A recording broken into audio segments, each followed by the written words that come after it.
In this video, Tucker Carlson explains why he believes the Biden administration wanted to kill Trump.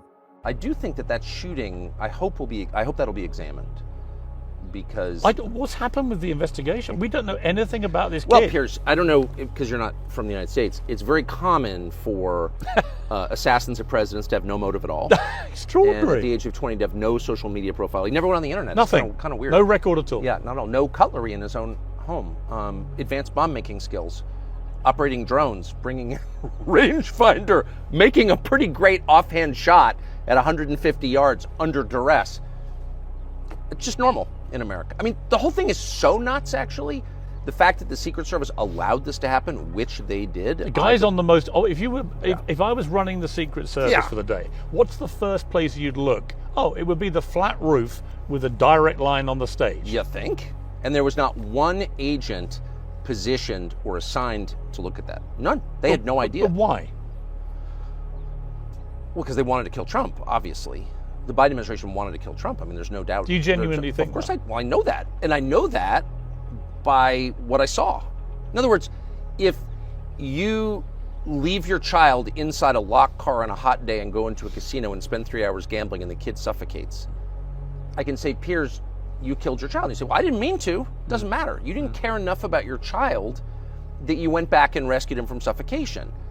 It's demonstrable. Your intent can be divined from your actions. If you allow a roof 30, 40 yards away to remain unsurveilled, a guy with a rangefinder and a drone to come into your area while the presidential candidate is speaking, you don't care about saving the life of that man. I actually thought what happened at the golf course a few weeks later was even worse in this sense.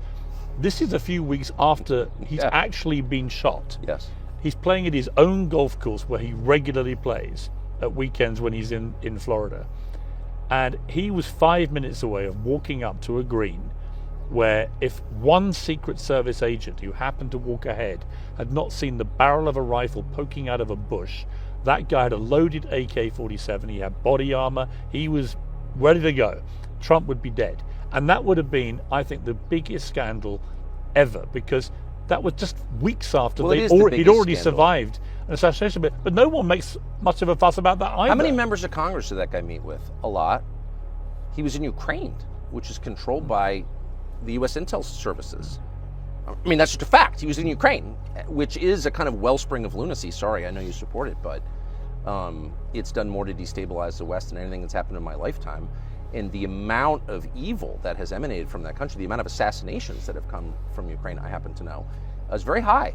And so this guy is in Ukraine and having contact. Well, how many members of Congress did he meet with, and what do they talk about? This is an assassin. No, we don't know. So, and we don't know. Again, the media, fascinating. The mainstream media. When was the last big piece you read about either assassination? And yet, if that had been an attempt on Obama, on Biden, on Harris, on anyone on the Democrat side, they wouldn't stop talking about it. Because everybody knows what this is. These are not lone gunmen any more than, Lee Harvey Oswald was a lone gunman. The lone gunman killed by a lone gunman 2 days later. Okay now. I mean, it's just it's so horrifying that clearly both of these guys were agents of the permanent government in Washington or globally. And there's like no honest person who could deny that. It's just so obvious. And I think that people don't want to wrestle with that because it's incredibly disturbing. And I think it's also possible that people in the Trump administration don't want to deal with it. I mean, they're still guarded by the Secret Service. Yeah. And whatever elements tried to murder Trump are still in the positions they occupied. I mean, I watched him the other day walking through a Las Vegas casino, and everyone was like, isn't that great? And I was like, wow, really? They're letting the president walk through an open casino with endless amounts of people milling around. I think you can carry guns in Vegas, I think, can you? It seemed to me a very high-risk environment to put a guy who literally just survived 2 assassination attempts. Is it 2? I mean, well, there are more, I think, aren't there? I mean, that we don't know about. I don't think that Trump doesn't want people to know about. Exactly. Probably the reality.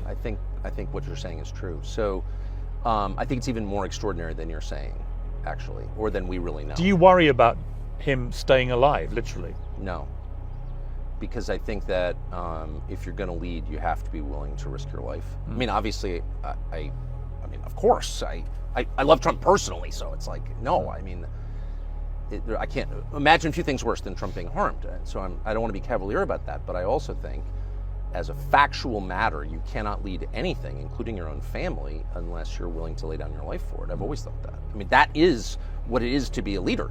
I'm putting other people before myself. It doesn't mean that you take senseless risks, of course, but it does mean that you have a measure of physical courage, and Trump is displaying that a lot, and I think it's essential. I think it's absolutely essential, and you'll hear people say, well, never take any risk. No. You want to lead, you have to. That's what the job is taking risks. Funny enough, I talked to him a week after he was shot, and I said, it takes a lot. I said, not just to get up when you did, but a week later you'll be back on you just finished another rally. And I said, did you not have any second thoughts about getting on a stage with 20,000 more strangers a week after you were shot?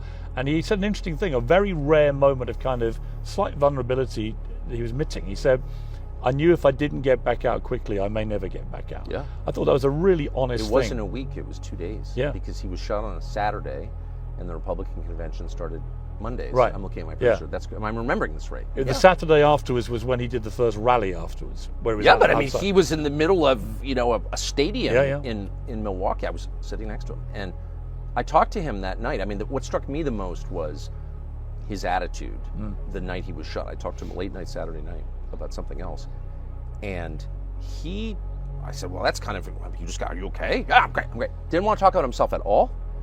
And the first thing he said and went on about it was how brave the people in the crowd were. And I thought, he's often been called, well, he's always called a narcissist, but here in his moment of crisis, he's directing attention to other people. I thought that was so, because as you said, you don't really know a man until there's a lot of pressure. Do you think he's applied. changed? I mean, I've spoken to him a few times, not as much as you will have done, but I do detect that two things have changed him as a man. One, getting a second chance at life, literally, where half an inch and he's dead. And the other, getting another go at the presidency, which was, whatever people want to say, it was completely derailed by the pandemic. And I think that without that pandemic, he'd have been re-elected very comfortably. And so he had a chance, a sort of do-over at two things, professional and personal. Yes. And I do sense with him, both privately but also what I'm seeing in public, a slightly changed guy. Do you feel that? Oh, I strongly feel that. I strongly feel, on many levels. I've noticed it. I mean, I was at the inauguration, and right near him when he gave that inaugural, I've never seen him read. He's an amazing conversationalist, a wonderfully entertaining host in person, and he's a great extemporaneous speaker. But he's never been a great teleprompter reader. He didn't miss, as a teleprompter reader, I noticed he didn't miss a single word in that inaugural. He was just so calm. Stylistic, but I think it speaks to something and deeper. disciplined, and really focused, right? But the pitfall, look, I mean, Trump has full command of the U.S. government to the extent anybody ever does, because it's so huge, and more power in his first week of the presidency than any president in my lifetime, more than Reagan.